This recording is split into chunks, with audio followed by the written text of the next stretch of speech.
నమస్తే అండి. మన గోదావరి జిల్లాలో అత్యంత ఎత్తైన గోపురం గల దేవాలయం ఎక్కడుందో మీకు తెలుసా?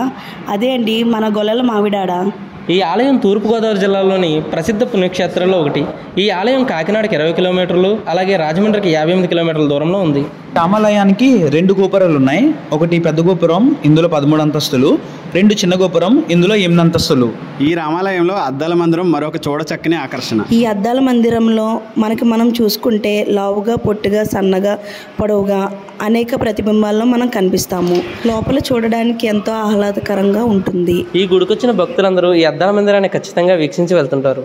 శ్రీరామనవమి మరియు రథసప్తముల సందర్భంగా మావిడాడలో సంవత్సరానికి 2 సార్లు తిరునాళ్లు జరుగుతాయి. భద్రాచలం తర్వాత అంతటి వైభవంగా శ్రీరామనవమి ఉత్సవాలు ఇక్కడే జరుగుతాయి. 1889వ సంవత్సరంలో సోదరులైన ద్వారంపూడి సుబ్బిరెడ్డి మరియు రామిరెడ్డి గారు భూమిని విరాళంగా ఇవ్వడంతో పాటు రామ మరియు సీత చెక్క విగ్రహాలతో ఒక చిన్న ఆలయం నిర్మించబడింది.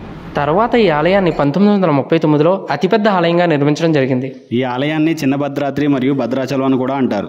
ఆలయానికి వచ్చిన ప్రతి భక్తులకు అన్నదానం ఏర్పాటు చేయబడింది. ప్రతిరోజు మధ్యాహ్నం 12 గంటల నుంచి 3 గంటల వరకు అన్నదానం జరపబడింది. ఒంటిమిట్టలోని కోదండరామ దేవాలయంతో పాటు ఆంధ్రప్రదేశ్లోని 2 ప్రసిద్ధ రామాలయాల్లో ఈ గొల్లల మావిడాడ ఒకటి. ఇంక ఈ గుడి శిఖరం బాగా పైకెక్కిన తర్వాత ఆ ఆకాశ మేఘాలు మన చేతికి అందుతున్నట్లు ఒక అనుభూతి కలుగుతుందండి. నిజంగా అద్భుతం అంటే నమ్మరు మీరు. ఇది ఖచ్చితంగా కుటుంబంతో చూడతగ్గ ఎత్తైన ఆలయం. దయచేసి మన ఛానల్ని సబ్స్క్రైబ్ చేసుకోండి. మరిన్ని వీడియోస్ కోసం ఫాలో చేయండి. Thank you.